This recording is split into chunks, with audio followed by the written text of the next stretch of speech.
नमस्कार दोस्तों, स्वागत है आपका हमारे YouTube चैनल संजय खटोड़ में। और मैं संजय आज आपके लिए हिंदी साहित्य के बहुत ही महत्वपूर्ण क्वेश्चन लेके आया हूं। उम्मीद करता हूं कि आपको ये क्वेश्चन बहुत ही पसंद आएंगे और आपके एग्ज़ाम के पॉइंट ऑफ व्यू से आपके लिए बहुत ही लाभकारी होंगे। दोस्तों, जिन दोस्तों ने अब की बार एग्ज़ाम क्लियर करना है और 100% नंबर लेना है, दोस्तों वो इस चैनल को ज़रूर सब्सक्राइब कर लें और बेल आइकन को ज़रूर प्रेस कर लें ताकि हर नए वीडियो का नोटिफिकेशन आपके मोबाइल तक सबसे पहले पहुंचे। और जिन दोस्तों ने अभी पुराने वाली वीडियो नहीं देखी हैं वो हमारी चैनल की प्लेलिस्ट में जाकर ज़रूर उन वीडियो को देखें क्योंकि आपके एग्ज़ाम के पॉइंट ऑफ व्यू से बहुत ही महत्वपूर्ण है। दोस्तों, जो प्रीवियस एग्ज़ाम आए हुए हैं 2011 के बाद और अभी आने वाले एग्ज़ाम हैं तो उनको ध्यान में रखते हुए इन वीडियो को बनाया जा रहा है, इन क्लास को बनाया जा रहा है। दोस्तों, बिना किसी देरी के वीडियो देखें और पूरा वीडियो देखें, ध्यान से देखें, एकाग्र होकर देखें ताकि आपको काम आए। और दोस्तों, आपके माता पिता को मेरा प्रणाम जिन्होंने आपके इस लायक बनाया कि आप सरकारी नौकरी लगकर देश की सेवा कर सको। दोस्तों, बिना किसी देरी के चैनल को सब्सक्राइब कर लीजिए, बेल आइकन को प्रेस कर लीजिए। चलते हैं क्वेश्चनों की तरफ। बहुत ही महत्वपूर्ण क्वेश्चन है। नोटबुक और पेन साथ में रखें, जो भी इंपॉर्टेंट क्वेश्चन हो उनको नोट डाउन करते जाएं और शॉर्ट नोट्स तैयार कर लें। आज का हमारा 121 नंबर क्वेश्चन है और पहला क्वेश्चन है, ध्यान से देखें दोस्तों। प्रेत का बयान, वेरी इंपॉर्टेंट क्वेश्चन है। प्रेत का बयान नामक कविता के रचयिता कौन है? जो कविता है, पहला क्वेश्चन तो ये बन जाता है, ये क्या है? ये है एक कविता। उसके बाद ये पूछा गया है कि इसके रचयिता कौन है, तो आपके ऑप्शन में दिया गया है नागार्जुन, केदारनाथ अग्रवाल, माखनलाल चतुर्वेदी और रामधारी सिंह दिनकर। दोस्तों, बहुत ही महत्वपूर्ण क्वेश्चन है, फाड़ देना है क्वेश्चन को और इस तरह से क्वेश्चन को करता है जैसे पढ़ते ही आपके दिमाग में क्लिक होना चाहिए। आपका सीधा सीधा जवाब जाता है, वो जाता है नागार्जुन की तरफ। जो प्रेत का बयान है वो कौन लेता है? वो नागार्जुन लेता है। तो इस तरह आप इसे याद कर सकते हो। साथ में जोड़िए, यथार्थ को जोड़िए, आपके आसपास की चीज़ें उनको जोड़िए क्वेश्चनों के साथ, तब आपको लंबे समय तक वो चीज़ें याद रहेगी। दोस्तों, सीधा पढ़िए मत, उनको जोड़िए, इमेज तैयार कीजिए एक क्वेश्चन के साथ, तब आपको वो क्वेश्चन हमेशा के लिए याद हो जाएगा। तो 122 नंबर अगला अपना क्वेश्चन है और वीडियो को लाइक ठोको दोस्तों जल्दी से और इन क्वेश्चनों को फाड़ डालो। बहुत ही महत्वपूर्ण क्वेश्चन है, ऐसे रट डालो कि एग्ज़ाम में देखते ही आपका सीधा आंसर क्लिक होना चाहिए, सोचने की आपको जरूरत ही ना पड़े। तो गीत फरोश नामक प्रसिद्ध कविता के रचनाकार कविता के रचनाकार कौन है? 2 बार लिखा गया। जो गीत फरोश रचना है, कविता है, पहला तो ये क्या है? कविता। तो उसके रचनाकार कौन है? आपके ऑप्शन में दिया गया है वरिंद्र मिश्र, भवानी प्रसाद मिश्र, भगवती चरण शर्मा और केदारनाथ अग्रवाल। 122 नंबर आपका क्वेश्चन है। सीधा सीधा आपका जवाब जाता है, वो जाता है बी पे। Option number B, Bhavani Prasad Mishra का है गीत फरोश। गीत किसके गाते हैं? तो वो हम भवानी के गाते हैं। भवानी माँ के गीत फरोश गाते हैं, तो ऑप्शन आपका बी हो जाएगा। सिर्फ याद करने के लिए ट्रिक है दोस्तों, इमेज है, इमेज को ध्यान में रखें, दिमाग में बिठाएं ताकि आपके क्वेश्चन याद रहें। 123 नंबर आपका क्वेश्चन है, प्रगतिवाद का संबंध किस दर्शन से है? दोस्तों, बहुत ही महत्वपूर्ण क्वेश्चन प्रगतिवाद के बारे में। प्रगतिवाद है जो उसके किस दर्शन से संबंध है? अद्वैत से है, द्वैतवाद से है, मार्क्सवाद से है या विशिष्ट अद्वैतवाद से है? 123 नंबर आपका क्वेश्चन है और आपका सीधा सीधा जा जाता है, वो जाता है मार्क्सवाद की तरफ। मार्क्सवाद प्रगतिवाद जो दर्शन है, प्रगतिवाद का संबंध है जो मार्क्स दर्शन से है। ऑप्शन नंबर सी आपका यहाँ पे सही जवाब होगा। बहुत ही महत्वपूर्ण क्वेश्चन है दोस्तों। वीडियो को लाइक ठोकें, अपने दोस्तों के साथ शेयर करें। 124 नंबर आपका क्वेश्चन है, आओ रानी हम ढोएं पाल की। वेरी इंपॉर्टेंट क्वेश्चन, बहुत बार एग्जाम में पूछा जा चुका है और आगे भी आने की संभावना है दोस्तों। आओ रानी हम ढोएं पाल की नामक प्रसिद्ध कविता की रचना किस कवि ने की है, यानी कि इसका रचयिता कवि कौन है? पहले तो ये क्या है, रानी हम ढोएं पाल की, तो ये एक कविता है, प्रसिद्ध कविता है और किसकी है? आपके ऑप्शन में दिए गए हैं त्रिलोचन, धूमिल, नागार्जुन और दिनकर। सही उत्तर का आपने चयन करना है बिना किसी देरी के। दोस्तों, बजा देना है, फाड़ देना है क्वेश्चनों को, इस तरह से याद करना है कि एग्ज़ाम में आपका कोई भी क्वेश्चन गलत ना हो।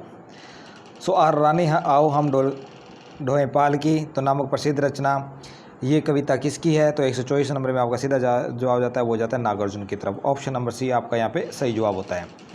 सो दोस्तों नेक्स्ट क्वेश्चन की तरफ चलते हैं। इससे पहले मैं उन दोस्तों से कहना चाहूँगा जो इस चैनल पे नए आए हैं, इस चैनल को सब्सक्राइब कर लीजिए, बेल आइकन को प्रेस कर लीजिए। सो दोस्तों 100% आपको वो नोट्स मिलेंगे जो आपके एग्ज़ाम के पॉइंट ऑफ व्यू से बहुत ही महत्वपूर्ण है। फूल नहीं रंग बोलते हैं काव्य संग्रह इनमें से किस कवि का? वेरी इंपॉर्टेंट कविता है फूल नहीं रंग बोलते हैं। तो आपके ऑप्शन में है केदारनाथ अग्रवाल, रामविलास शर्मा, त्रिलोचन शास्त्री और धूमिल। 4 आपको ऑप्शन दिए गए हैं, सही उत्तर का आपने चयन करना है। तो मेरा हर दोस्त इस क्वेश्चन को करेगा और ऑप्शन में 25 नंबर में सीधा सीधा जवाब लगाएगा, वो लगाएगा केदारनाथ अग्रवाल को। क्यों रंग नहीं फूल नहीं रंग बोलते हैं, तो कहाँ बोलते हैं? तो वो केदारनाथ में, क्योंकि उन वादियों में वो उन अलग अलग जो उन पे फूल खिलते हैं उनके रंग अलग अलग बोलते हैं। तो केदारनाथ में क्या है? फूल नहीं रंग बोलते हैं। ऑप्शन नंबर ए आपका यहाँ पे सही जवाब होता है। इस तरह आप इन क्वेश्चन को याद कर सकते हैं। नेक्स्ट आपका क्वेश्चन है वेरी इंपॉर्टेंट क्वेश्चन दोस्तों। इधर कृतियों के नाम है और इधर कीर्तिकार के नाम है, कवियों के नाम है। युग धारा, तो युग की धारा किसकी है? तो वो है नागार्जुन की। युग की गंगा कहाँ पे बहती है? तो वो केदारनाथ में बहती है। रसवंती किसकी है? दिनकर की। और हिलोल शिव मंगल सिंह सुमन की। तो इस तरह आपके यहाँ पे 4 क्वेश्चन सही होते हैं दोस्तों। युग धारा किसकी है दोस्तों? दोबारा से हम कर लेते हैं। युग धारा नागार्जुन की, 1 नंबर हो जाएगा। और युग की गंगा, दोनों में कन्फ्यूज़न मत होना दोस्तों। युग धारा युग की धाराएं किस पे होती है? नाग पे होती है। आप देखते हैं ना नाग के ऊपर धाराएं बनी होती है। सो दोस्तों उन धाराओं से आप याद कर सकते हो। युग की धारा किस पे बनी होती है? नाग पे बनी होती है। धारा से याद रखना है आपने। धाराएं नागार्जुन हो जाएगा। और युग की गंगा कहाँ बहती है? युग की जो गंगा बहती है वो केदारनाथ में बहती है। इस तरह आप याद कर सकते हो। और रसवंती कब बनती है? वो दिन में बनती है रसवंती। और हिलोल क्या है? शिव मंगल सिंह सुमन क्या है? तो इस तरह से आप इन क्वेश्चनों को याद कर सकते हो। बिल्कुल भी डाउट नहीं रखना दोस्तों, कमेंट बॉक्स में ज़रूर आप पूछ सकते हो, हर एक डाउट क्लियर कर सकते हो दोस्तों। बहुत ही महत्वपूर्ण क्वेश्चन है, एग्ज़ाम में अक्सर ये क्वेश्चन पूछे जाते हैं। ऐसा कोई आपसे क्वेश्चन नहीं कराया जाएगा इसमें जो आपके एग्ज़ाम के पॉइंट ऑफ व्यू से महत्वपूर्ण ना हो। हर एक क्वेश्चन एग्ज़ाम के पॉइंट ऑफ व्यू से महत्वपूर्ण है। और 127 नंबर आपका क्वेश्चन है। वीडियो को लाइक ठोको दोस्तों, अपने दोस्तों के साथ शेयर कर दो। प्रगतिवाद काव्य की समय सीमा इनमें से क्या है? क्वेश्चन क्या है दोस्तों? प्रगतिवाद काव्य की समय सीमा इनमें से क्या है? प्रगतिवाद में वेरी इंपॉर्टेंट क्वेश्चन है दोस्तों, IMP क्वेश्चन है। ऑप्शन में दिया गया है 1920 से 1936, 1936 से 1943, 1950 से 1960, 1900 से 1918। तो प्रगतिवाद काव्य की समय सीमा क्या है? आपको पता ही है, छायावाद के बाद जो आता है प्रगतिवाद। तो समय सीमा क्या रहेगी? तो वो रहेगी 1936 से 1943, क्योंकि 1936 में छायावाद ख़त्म हो जाता है। 1918 से छायावाद चलता है और 1936 तक चलता है। 1936 से 1943 प्रगतिवाद का समय माना जाता है। तो ऑप्शन नंबर बी आपका यहाँ पे सही जवाब हो जाएगा दोस्तों। इस तरह रिलेट करना है, हर एक क्वेश्चन को किसी न किसी इमेज बनाना है, रिलेट करना है ताकि आपको लंबे समय तक याद रहे। सो दोस्तों जो भी क्वेश्चन आपको नहीं आता उसको फाइंड करिए। आपके पास एंड्रॉयड मोबाइल है, नेट चल रहा है, तो फाइंड कीजिए, किसी बुक में फाइंड कीजिए। तो जो आप सर्च करते हैं वो आप कभी नहीं भूलोगे, ये मेरे से लिखवा लो, ये गारंटी है दोस्तों। जो आप सर्च करोगे वो कभी नहीं भूलोगे। तो जो क्वेश्चन आपको नहीं आता, बार बार आपसे गलत हो रहा है, तो उसको बार बार सर्च कीजिए। 2 या 3 बार सर्च करोगे वो क्वेश्चन आप ज़िंदगी भर नहीं भूलोगे। तो आपका अपना 128 नंबर क्वेश्चन है, हिंदी का कौन सा कवि मैथिली में यात्री नाम से लिखता था? मैथिली में दोस्तों याद रखना, मैथिली में यात्री नाम से लिखता था। आपके ऑप्शन में है त्रिलोचन, धूमिल, सुमन या फिर नागार्जुन। 128 नंबर मेरे दोस्तों क्वेश्चन है, सही है उत्तर का आपने चयन करना है। और इससे पहले जिन मेरे दोस्तों ने अब की बार सरकारी सीट पक्की करनी है, सरकारी सीट पे अपना अधिकार करना है, तो वो इस चैनल को जरूर सब्सक्राइब कर लें और हमारे साथ तैयारी करें। आपको यहाँ पे हिंदी साहित्य और हिंदी व्याकरण दोनों के वीडियो मिलेंगे दोस्तों इस चैनल पे, और समय समय पर आपको गाइडेंस भी मिलती रहेगी। तो हिंदी का कौन सा कवि है जो मैथिली में यात्री नाम से लिखता था? तो 128 में आपका सीधा सीधा जवाब जाता है, वो जाता है नागार्जुन की तरफ। नागार्जुन जी बहुत ही महत्वपूर्ण यहाँ पे कवि हुए हैं, जिनकी कविता भी अक्सर एग्ज़ामों में पूछी जाती है, कृतियाँ भी पूछी जाती है, और मैथिली में यात्री नाम से लिखते थे नागार्जुन। ऑप्शन नंबर डी आपका यहाँ पे सही जवाब होता है। नेक्स्ट क्वेश्चन की तरफ चलने से पहले आपसे फिर गुजारिश है कि वीडियो को लाइक होकर अपने दोस्तों के साथ शेयर करें। क्वेश्चन क्या बोलता है, इनमें से कौन प्रगतिवादी कवि नहीं है? वेरी इंपॉर्टेंट क्वेश्चन दोस्तों। क्वेश्चन ने बोल दिया आपके लिए और आप सही उत्तर का चयन करना है। यहाँ पे हरियोज जी हैं, त्रिलोचन है, नागार्जुन है और केदारनाथ। 4 कवि आपके सामने बैठे हैं और प्रगतिवाद कवि कौन नहीं है? हरियोज जी नहीं है, त्रिलोचन नहीं है, नागार्जुन नहीं है या फिर केदारनाथ अग्रवाल नहीं है। तो 129 नंबर आपका क्वेश्चन है। तो आपको पता ही है कि नागार्जुन भी प्रगतिवादी कवि हैं, त्रिलोचन भी हैं और केदारनाथ अग्रवाल भी हैं। है कौन नहीं? वो है हरियोज जी। ये द्विवेदी युग के कवि हैं। ऑप्शन नंबर ए आपका यहाँ पे सही जवाब होता है। नेक्स्ट क्वेश्चन की तरफ चलते हैं दोस्तों। बिना किसी देरी के चैनल को सब्सक्राइब करें, बेल आइकन को प्रेस कर लें दोस्तों, क्योंकि अभी आपके पास समय है। तैयारी अच्छे से करें। जिस भी को एग्ज़ाम में हिंदी साहित्य पूछा जाता है उनके लिए ये जो वीडियो है वो रामबाण साबित होने वाला है दोस्तों। बिना किसी देरी के चैनल को सब्सक्राइब कर लीजिए, बेल आइकन को प्रेस कर लीजिए। बेल आइकन को प्रेस करना इसलिए बोलते हैं कि कोई भी वीडियो आपसे छूट ना जाए। जैसे भी हम वीडियो अपलोड करते हैं उसका नोटिफिकेशन आपके मोबाइल तक पहुंच जाता है। तो दोस्तों, चैनल को सब्सक्राइब और बेल आइकन को प्रेस करने के लिए इसलिए बोलते हैं कि आपसे कोई भी वीडियो छूट ना जाए। और एक एक नंबर आपके लिए इम्पोर्टेंट है, क्योंकि एक नंबर से आप हटे तो आपके आगे हज़ारों लाखों स्टूडेंट निकल जाएंगे दोस्तों। बिना किसी देरी के चैनल को सब्सक्राइब कर लीजिए। 130 नंबर क्वेश्चन है, इनमें से प्रगतिवाद के संबंध में कौन सा कथन गलत है? गलत पूछा दोस्तों। क्वेश्चन को पूरा पढ़ें, 2 बार पढ़ें, क्योंकि अगर क्वेश्चन को आपने सही से ढंग से नहीं पढ़ा है तो आपका क्वेश्चन गलत हो जाएगा। इनमें से प्रगतिवाद के संबंध में कौन सा कथन गलत है? तो आपके ऑप्शन में है प्रगतिवाद में शोषण का विरोध है। दूसरा नंबर है प्रगतिवाद में धर्म और ईश्वर पर अनास्था व्यक्त की गई है। 3 नंबर है स्थूल सौंदर्य के स्थान पर सूक्ष्म वायवीय सौंदर्य का चित्रण है। 4 नंबर है शोषित के प्रति सहानुभूति व्यक्त की गई है। शोषितों के प्रति सहानुभूति व्यक्त की। तो सीधा सीधा बहुत ही आसान सा क्वेश्चन है दोस्तों। और कौन सा गलत है? तो वो है स्थूल सौंदर्य के स्थान पर सूक्ष्म वायवीय सौंदर्य का चित्रण है। तो ऑप्शन नंबर सी आपका यहाँ पे सही जवाब हो जाएगा, क्योंकि ये गलत है कथन। इसके अलावा जो तीनों हैं वो सही हैं। प्रगतिवाद में शोषण का विरोध है, जो शोषण करते हैं उनका विरोध किया गया है। और प्रगतिवाद में धर्म और ईश्वर पर अनास्था व्यक्त की गई है, यानी कि उन्हें यथार्थ का जो है वो वर्णन किया गया है। ईश्वर और धर्म पे अनास्था व्यक्त की गई है।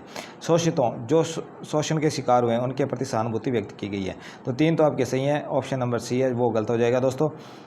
नेक्स्ट क्वेश्चन की तरफ चलते हैं। बहुत ही महत्वपूर्ण क्वेश्चन है, ध्यान से करना दोस्तों। 131 नंबर आपका क्वेश्चन है, मारो मारो मारो हाँसिया, हिंसा और अहिंसा क्या है? ये पंक्ति किस कवि की है? बहुत ही महत्वपूर्ण पंक्ति है दोस्तों। यूजीसी नेट में अक्सर एग्जाम में ये पूछी जाती है। मारो मारो मारो हाँसिया, हिंसा और अहिंसा क्या है? ये पंक्ति किस कवि की है? आपके ऑप्शन में दिए गए हैं केदारनाथ अग्रवाल, रामविलास शर्मा, रागे राघव और नागार्जुन। बहुत ही महत्वपूर्ण ये कवि हैं चारों।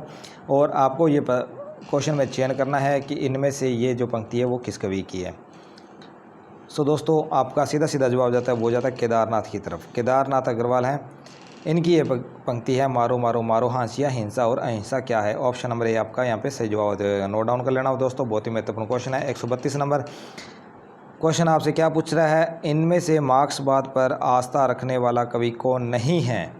क्या पूछा है दोस्तों? कौन नहीं है मार्क्सवाद पर आस्था रखने वाला?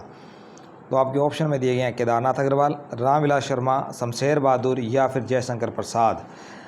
तो बहुत ही आसान सा क्वेश्चन है, आंसर सामने ही पड़ा है। मार्क्सवाद भी कौन नहीं है? तो वो है जयशंकर प्रसाद। इसके अलावा केदारनाथ अग्रवाल, शमशेर बहादुर और रामविलास शर्मा मार्क्सवाद पर आस्था रखने वाले कवि हैं। जो जयशंकर प्रसाद है ये छायावादी कवि हैं। और इनकी एक महत्वपूर्ण जो रचना है कामायनी, जिसमें 15 सर्ग अक्सर एग्जाम में पूछी जाती है। ध्यान रखना दोस्तों, ऑप्शन नंबर डी आपका यहाँ पे सही जवाब होता है। नेक्स्ट क्वेश्चन की तरफ चलते हैं दोस्तों। 133 नंबर आपका क्वेश्चन है, कुरुक्षेत्र की रचना में कवि का मूल उद्देश्य क्या है? कुरुक्षेत्र आपको पता ही है, वो रण है जहाँ बहुत ही महत्वपूर्ण युद्ध हुआ। और उस पर रचना बनी है। कवि का मूल उद्देश्य क्या है? युद्ध और शांति की समस्या पर गंभीर चिंतन है, शोषण का विरोध है, प्रतिशोध की भावना का चित्रण है, महाभारत की कथा का पुनरुत्थान है। तो 133 में आपका बहुत ही आसान सा क्वेश्चन सीधा सीधा जवाब जाता है, युद्ध और शांति की समस्या पर गंभीर चिंतन किया गया है कुरुक्षेत्र में। बहुत ही महत्वपूर्ण ये रचना है दोस्तों, ध्यान रखना। नेक्स्ट क्वेश्चन आपका 134 नंबर, भारतीय प्रगतिशील लेखक संघ की स्थापना कब हुई? भारतीय प्रगतिशील लेखक संघ की स्थापना कब हुई? बहुत ही महत्वपूर्ण ये क्वेश्चन दोस्तों, एग्जाम में अक्सर पूछे जाते हैं। ऑप्शन में आपका 1935, 1936, 1938, 1940। 134 में आपका सीधा सीधा जवाब जाता है, वो जाता है 1936 में। और प्रगतिशील लेखक संघ की स्थापना कहाँ हुई, तो वो आगे क्वेश्चन है, वहाँ करेंगे दोस्तों। तो यहाँ पे आपने इतना याद करना है कि 1936 में प्रगतिशील लेखक संघ की स्थापना हुई। नेक्स्ट क्वेश्चन है दोस्तों, भारतीय प्रगतिशील, वो प्रगतिशील है दोस्तों, यहाँ पे आ गया भारतीय प्रगतिशील लेखक संघ की स्थापना का प्रथम कहाँ हुई? वो प्रगतिशील लेखक संघ की स्थापना थी। और भारत में प्रगतिशील लेखक संघ की स्थापना सर्वप्रथम कहाँ हुई? आपके ऑप्शन में है भारतीय जो प्रगतिशील लेखक संघ है उसकी स्थापना कहाँ हुई? तो लंदन में हुई, न्यूयॉर्क में, लखनऊ में हुई या फिर इलाहाबाद में हुई? तो 135 में आपका सीधा सीधा जवाब जाता है, वो जाता है ऑप्शन नंबर ए की तरफ। अधिवेशन आपसे पूछा जाए तब आपने लखनऊ लगाना है। और भारतीय प्रगतिशील लेखक संघ की स्थापना कहाँ हुई, सर्वप्रथम कहाँ हुई? तो 1936 में कहाँ हुई? वो ही लंदन में। ऑप्शन नंबर ए आपका यहाँ पे सही जवाब हो जाएगा। ध्यान रखना दोस्तों, वेरी इंपॉर्टेंट क्वेश्चन है, क्योंकि एक एक नंबर से ही आपका गड़ा भरने वाला है, आपको वो कुर्सी, सरकारी कुर्सी मिलने वाली है। सो जो सरकारी कुर्सी लेना चाहते हैं वो चैनल को सब्सक्राइब कर लें, बेल आइकन को प्रेस करें। बाकी मेरे दोस्त वीडियो को जरूर देखें, लाइक करें, अपने दोस्तों के साथ शेयर करें, क्योंकि जिन दोस्तों की इसकी ज़रूरत है, जिन्होंने सरकारी कुर्सी को चयन करना है, वो उनके पास ये वीडियो जरूर पहुँचना चाहिए। सो 136 नंबर आपका क्वेश्चन है, क्षमा शोभती उस भुजंग को जिसके पास गरल हो। क्षमा शोभती उस भुजंग को जिसके पास गरल हो, ये पंक्ति किस काव्य ग्रंथ की है? काव्य ग्रंथ पूछा है यहाँ पे दोस्तों। ऑप्शन में आपका उर्वशी, रेणुका, हुंकार या फिर कुरुक्षेत्र। क्षमा शोभती उस भुजंग को जिसके पास गरल हो, तो ये पंक्ति किस ग्रंथ से ली गई है? तो 36 नंबर में आपका सीधा सीधा जवाब हो जाएगा, वो होगा कुरुक्षेत्र। और कुरुक्षेत्र रचना किसकी है? तो वो है दिनकर जी की, क्योंकि कुरुक्षेत्र का युद्ध हुआ दिन में। हल्दी घाटी का जो युद्ध हुआ दिन में, शमशेर बहादुर, हल्दी घाटी जो रचना है वो शमशेर बहादुर की है, और कुरुक्षेत्र है वो दिनकर जी की रचना है।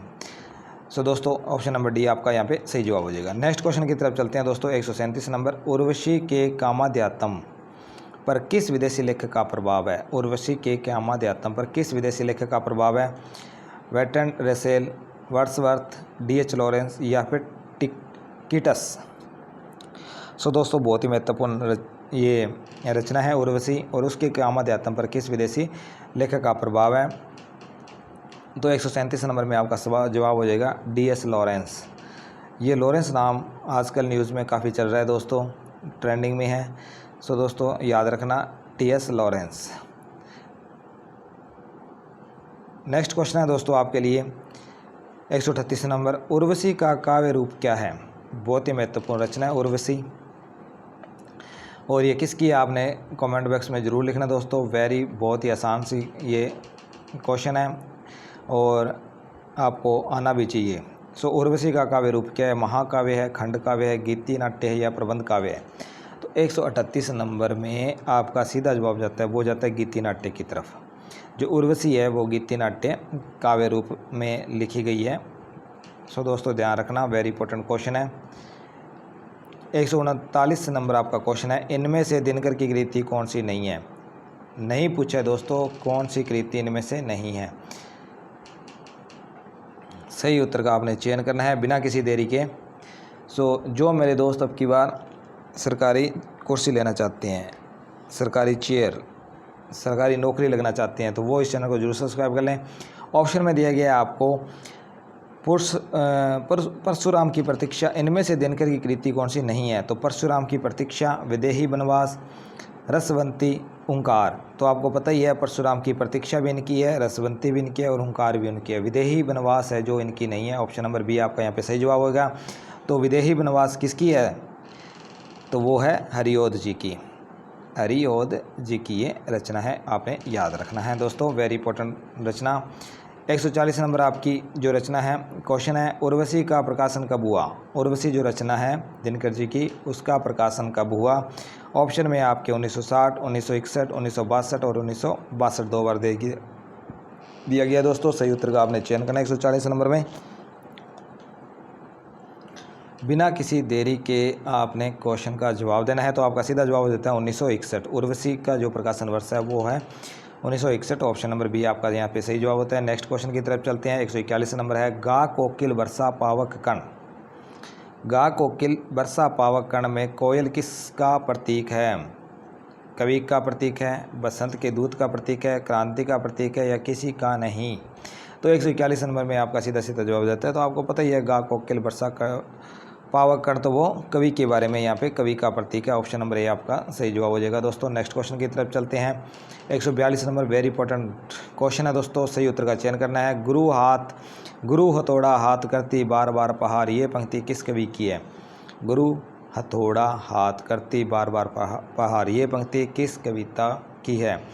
किस कविता की पूछा है यहाँ पे दोस्तों। जूही की कली से ली गई है, राम की शक्ति पूजा से ली गई है, सरोज स्मृति से ली गई है, या फिर वह तोड़ती पत्थर से ली गई है। तो आपको पता ही है हथौड़े से क्या तोड़ा जाता है, पत्थर ही तोड़ा जाता है, तो वो वह तोड़ती पत्थर।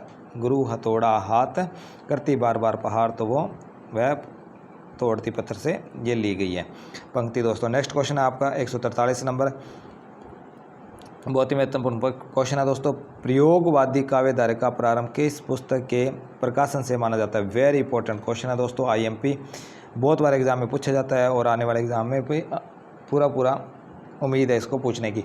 तो प्रयोगवादी काव्य धारा का प्रारंभ किस पुस्तक के प्रकाशन से माना जाता है, तो वो माना जाता है तार सप्तक से। पहला सप्तक यहाँ पे नहीं लिखा जाएगा दोस्तों, हमेशा तार सप्तक ही लिखा जाएगा। तार सप्तक, फिर दूसरा सप्तक, तीसरा सप्तक और चौथा सप्तक।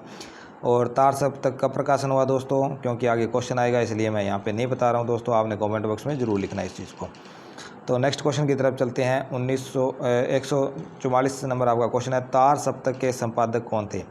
वेरी इंपॉर्टेंट क्वेश्चन दोस्तों, तार सप्तक के बारे में पूछा गया आपसे और एग्जाम में अक्सर ये क्वेश्चन पूछा जाता है। ऑप्शन में आपको दिया गया मुक्तिबोध, रामविलास शर्मा, अगे, या फिर धर्मवीर भारती। तो तार सप्तक के संपादक कौन है, वो है अगे। वेरी इंपॉर्टेंट क्वेश्चन है दोस्तों, ध्यान में रखना, बिना किसी देरी के क्वेश्चनों का जवाब देना। 145 नंबर आपका क्वेश्चन है, प्रयोगवादी काव्य धारा का प्रारंभ कब से माना जाता है। प्रयोगवादी काव्य धारा का प्रारंभ कब से माना जाता है। 1943 से, 1949 से, 1953 से, या फिर 1959 से। तो 145 नंबर आपका क्वेश्चन है, सीधा सीधा जवाब जा रहा है दोस्तों 1943 की तरफ। प्रयोगवादी जो काव्य धारा का प्रारंभ हुआ तार सप्तक के समय से हुआ है और 1943 से हुआ है। ऑप्शन नंबर ए आपका यहाँ पे सही जवाब हो जाएगा। सो दोस्तों वेरी इंपॉर्टेंट क्वेश्चन है आपके एग्ज़ाम के पॉइंट व्यू से, इसलिए बार बार कह रहे हैं कि चैनल को सब्सक्राइब कर लीजिए, क्योंकि फिर पछताए हो तो क्या जब चिड़िया चुग गई खेत। अभी आपके पास समय है, तैयारी लग जाइए और सरकारी सीट हासिल कर लीजिए, क्योंकि वैल्यू सरकारी जो कर्मचारी है उसकी बहुत ज़्यादा होती है।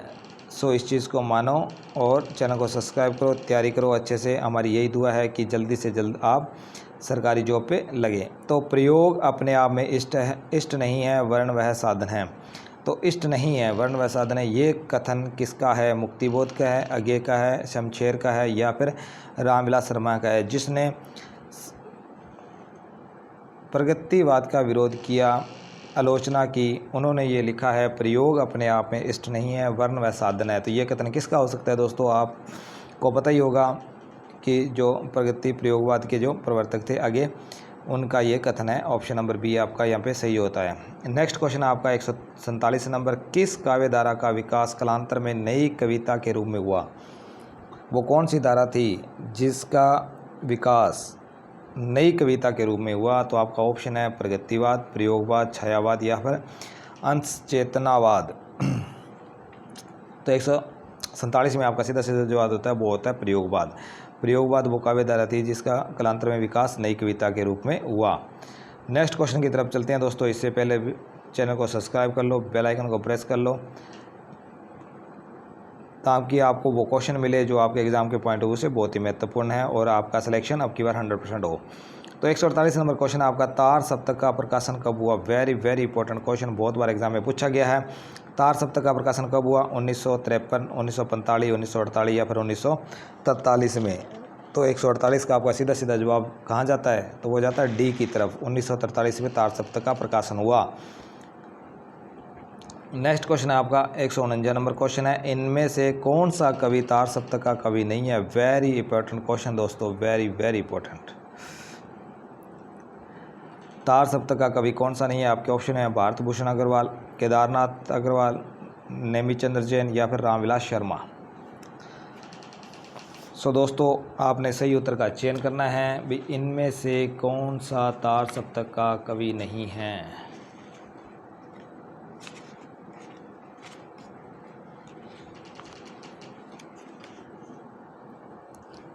तो 149 नंबर में आपका सीधा सीधा जवाब जाता है, कहाँ जाता है दोस्तों? तो वो जाता है ऑप्शन नंबर बी में। केदारनाथ जो अग्रवाल हैं वो तार सप्तक के कवि नहीं है। इसके अलावा भारत भूषण अग्रवाल, नेमिचंद्र जैन और रामविलास शर्मा तार सप्तक के कवि हैं। इसके अलावा गजानन माधव मुक्तिबोध भी हैं और प्रभाकर माचवे हैं, गिरजा कुमार माथुर, रामविलास शर्मा, सच्चिदानंद हीरानंद वासन ने आगे। तो ये जो 7 है, 7 कवियों का जो इकट्ठा है उनको तार सप्तक आ गया है, जिसमें से आपसे मैं फिर बतला देता हूं दोस्तों, नोट डाउन कर लेना। नेमिचंद्र जैन है, गजानन माधव मुक्तिबोध है, भारत भूषण अग्रवाल है, प्रभाकर माचवे है, गिरजा कुमार माथुर है, रामविलास शर्मा है, सच्चिदानंद हीरानंद वासन ने आगे है। तो ये 7 कवि हैं जो तार सप्तक के अंदर है दोस्तों। इन कवियों को याद कर लेना, क्योंकि अक्सर में ये इसमें पूछा जाता है कि कौन सा तार सप्तक में है, कौन सा दूसरे सप्तक में है, कौन सा तीसरे सप्तक से कवि हैं। तो ये क्वेश्चन अक्सर एग्जाम में पूछे जाते हैं 100%। तो अगला आपका क्वेश्चन है, आज का last question 150 number, Bhavani Prasad Mishra की कविताओं को किस सप्तक में स्थान दिया गया है? इस तरह ये जो लैंग्वेज चेंज की गई है, सीधा सीधा पूछा गया है कि भवानी प्रसाद मिश्र किस सप्तक में स्थान रखते हैं, और यहाँ पे पूछ लिया गया कि उनकी कविताएं, तो वो जिस सप्तक में होगी उस सप्तक में ही उनकी कविताओं को रखा जाएगा। सो इस तरह से भी क्वेश्चन पूछ लिया जाता है। तो सभी आपके जो 4 सप्तक प्रकाशित हुए हैं अब तक 1943, 1951, 1959 और इसके अलावा 1969। सो दोस्तों चारों जो तार सप्तक है उनके कवियों को आपने अच्छे तरीके से याद कर लेना है, क्योंकि इनके बारे में अक्सर एग्जाम में पूछा जाता है। तो भवानी प्रसाद मिश्र की कविताओं को किस सप्तक में स्थान दिया गया है? तो वो दिया गया है दूसरे सप्तक में। और दूसरे सप्तक का प्रकाशन कब हुआ दोस्तों? तो वो हुआ 1951 में। याद रखना दोस्तों, एग्ज़ाम में अक्सर एग्जाम में पूछा जाता है 1951। और दूसरे सप्तक में कौन कौन आते हैं दोस्तों, वो भी आप नोट डाउन कर सकते हो। भवानी प्रसाद मिश्र है, शंकुतला माथुर है, हरि नारायण व्यास है, शमशेर बहादुर है, नरेश मेहता है, रघुवीर साई है और धर्मवीर भारती है। धर्मवीर भारती है वो दूसरे सप्तक में स्थान रखते हैं दोस्तों। ध्यान रखना इस चीज़ का, बहुत ही एग्ज़ाम के पॉइंट ऑफ व्यू से महत्वपूर्ण क्वेश्चन है। और आज के लिए इतना ही दोस्तों।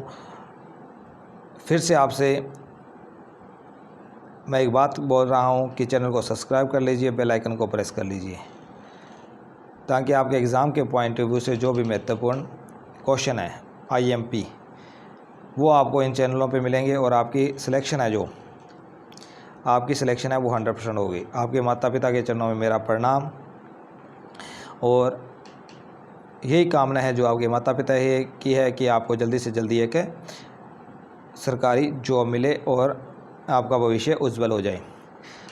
सो दोस्तों जो सरकारी नौकरी लगना चाहते हैं वो चैनल को जरूर सब्सक्राइब करें। बाकी मेरे दोस्त हैं वीडियो को लाइक करें, अपने दोस्तों के साथ ज़रूर शेयर करें। तो आज के लिए इतना ही। नेक्स्ट वीडियो में हम लेके आएंगे बहुत ही महत्वपूर्ण क्वेश्चन। तब तक के लिए जय हिंद, जय भारत।